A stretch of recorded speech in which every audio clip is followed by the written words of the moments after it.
It's been just over 2 months, and I have to be honest with you, nothing has slowed down. Nothing feels empty. I thought maybe it would, but it hasn't. I am busy. I'm actually busy. But the nice thing is that the busyness is all mine. And that's the thing that's different. Hi, I'm Anneli, wife, mom, grandmother, and a newly retired nurse. And this is my approximately 60 days post-retirement update for you. Yes, I am still very busy. I'm very busy with grandkids. I'm very busy with my creative outlet. I'm busy with household things. I'm busy with, coming up with plans to fix up and update our tired, old, worn house that hasn't really had much updating. So it's about time. It needs a little bit of loving care. But the thing is that I'm not on somebody else's schedule exactly. I don't have to go to a job that, gets me the paycheck. I'm thankful that I have a pension, so that gives me some income. And that means I don't have to go to work for somebody else right now. So the busyness feels different, of course, because it's my own busyness, not somebody else's. And that's what's the fun part about it. I am enjoying gardening so much that I cannot wait to expand our little garden plot. And I want to share with you a link to this YouTube channel that I discovered. First, a few years back, I found Charles Dowding. He's the one that talks about no-dig gardening. I love that because I have to go uphill, so I have to carry all the dirt and compost and whatever I bring up here, I have to carry it up here. I can't bring it by wheelbarrow. There's steps. So the fact that I don't have to carry a bunch of dirt away that I dig up is great. And I love his way of, putting down compostable cardboard and then planting on top of that. I do like the fact of having these garden beds that I've bought locally because it contains it somewhat, and I'm going to expand on that. But I discovered this woman and I ended up buying her book. Hey, I absolutely love this book. I'm so glad I found her videos on YouTube about growing kitchen gardens because I'm so inspired, and this is such a fun book to read. The pictures are amazing, the instructions are really nice, and I'm gonna follow her guidance. I mean, I already have this. I love this book. This is so nice. I will link her YouTube channel in the description because she talks about gardening in a different way. She also does that, kind of no-dig garden, or does she do a no-dig? I'm not sure about that, but it's the way she plants her vegetable gardens that I really am intrigued with. I'm enjoying this book so much that I'll share it with you because this is how I will do it from now on. At least I'll trial it to make sure it works, because this time I'd already planted my stuff and I can't uproot it, but I am loving having the radishes. My grandson loves the radishes. I planted bok choy, beets, the carrots. There's only a few of them that have sprouted. Where the big one go? I think they just have to grow. They have to grow a little bit longer. These ones are going to be beets here. These are beets. Carrots. Yeah, carrots aren't growing. I don't know what's going on with the carrots. Accidentally bought celery. I meant to get dill. No, I meant to get cilantro. And I was looking at the little seedlings, and there was these cilantro plants, and then I must have grabbed the more robust looking leaves, and turns out when I start to plant them, they were celery. So I've never planted those. I've got lots of tomato plants, some strawberry plants, and the blueberries have been demolished by the bear. Our backyard is like watching a Disney movie. We have the neighbors. All of a sudden, in the last few years, neighbors have decided to get cats. We have cats from all around that are always in here, hunting for the birds and whatever else they're looking for. Then we have the raccoon that today came and actually peered in our window in the kitchen. And it's looking at me and Keith sitting there. I don't know what to say because I've tried to scare it off. I don't want it to get hurt, but I'm wondering, why is it all by itself? Usually it's a family of raccoons, right? Then there's the bear cub. He has just comes down here, sits down beside the blueberry bush and munches away and breaks all the branches. And it's alone. It must be its first year on its own. But we have taken over their land, so we have to respect them, not feed them, and just look out for them. I wish they would really just move them gently to the forested area, because there is forest still out there. But they're not doing that. I'm looking forward to sprouting next, because that's something I want to do, and that'll be something indoors I can do year round. So that's going to be an upcoming video with me learning how to sprout, and we'll see how that works out. But I love eating sprouts when I put them in a wrapper, in a sandwich, or even a salad. Plus you can throw them in a smoothie, you can throw them in whatever. They're just full of nutrients. And that's the part I'm really itching to get at too.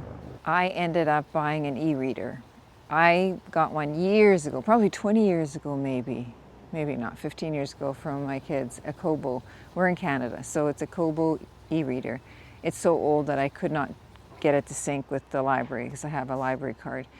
And instead of always listening to books, I wanted to read. And my daughter has one. She recommended I get one, because physical books, they start to stack up and they're taking up so much space. I do have some, and my daughter's got a whole wall of books because she loves the books. I mean, I actually love physical books, but this seems so much more handier because I can borrow books from the library now, read them, and I'm doing that right now.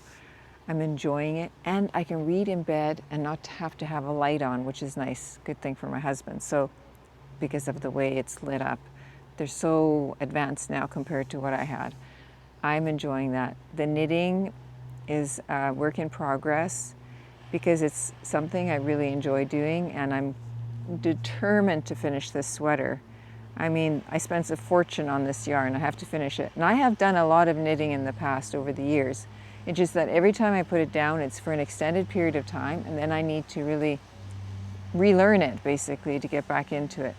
But I love knitting when I do it, and this is something that I'm going to start up. It will work perfectly when I do decide I can listen to audiobooks and knit. I think that's a great combination, actually.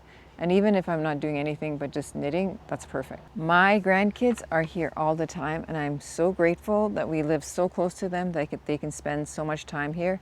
And I cannot get over how cute it is to see the excitement of my little grandson's face. He's 4 years old now, when he sees and eats the seeds that he planted. That's so much fun.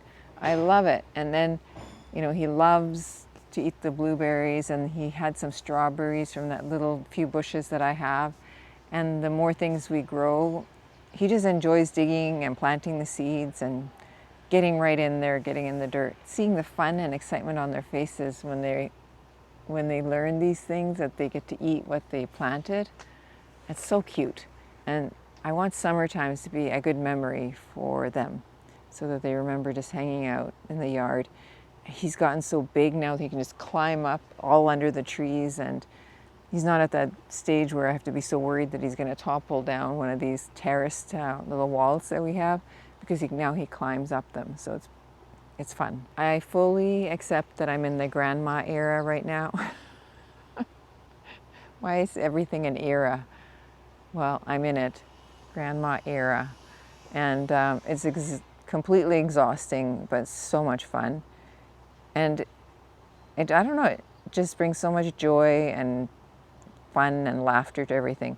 I am looking at my camera, and for some reason, there's so many flies around. It's been so wet and rainy around here lately that the sun is starting to come out, and I'm looking forward to it. The garden really needed it, because in our area, there's no watering.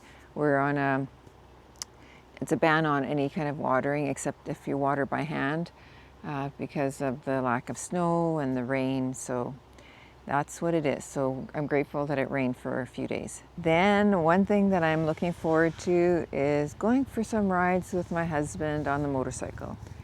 I met him, he had a motorcycle. It's been part of our lives since when I met him in my early 20s. This is what we've been doing. So I think it's been close to 40 years now. And, in the emergency, you know what we called those, don't you? They are called the donor cycles. So yes, I can get scared on the motorcycle. I don't like going downhill from mountains, because we do go over mountains and everything to get, because we're on the coast here in British Columbia. So to get into the interior, we have to go through some mountains. That means you have to go up and come down, and that's the part that scares me. But my husband's always been very safe, and he's an excellent rider. And not to say we haven't had any minor little incidents, but nothing major, and I'm grateful for that. But it's part of his life, so I have to accept it. It's part of my life too. And we've been going on rides for a long time. And one of the things we'd like to do is go on longer trips now. But the thing is that this is the funny part of it, is that when you get your grandkids, you miss them so much, especially when you spend so much time with them. So going away now, I think I can start going on day trips and maybe a couple nights, and that's fun because I love doing that, especially in nice weather. Not too hot and not rainy and cold. Otherwise, it's the perfect way to see the scenery around you, because you really get an idea and a feel for a place when you're so close to it and right there, instead of sitting in your cozy, comfortable car. And if you're interested in a little bit about the behind the scenes of how I think about some of these topics, I write a letter a couple times a month. First Sunday and third Sunday of the month usually, and nothing intense. I will put a link to that in the description below. So none of my hobbies and things that I'm interested in doing are anything new. It's things I've been doing forever. And the difference is that I now just have finally that feeling of energy that I can actually spend time doing these things and enjoy them, instead of just trying to squeeze them in after a long day at work. That's what my last few months have been feeling like. Extremely busy, but very fulfilling, sometimes chaotic, but also so full of excitement and, prospects of what the future holds. I'm really feeling excited like I hadn't felt in a long time. So I hope you enjoyed this. I will see you in the next video. Take care. Have a great week. Bye.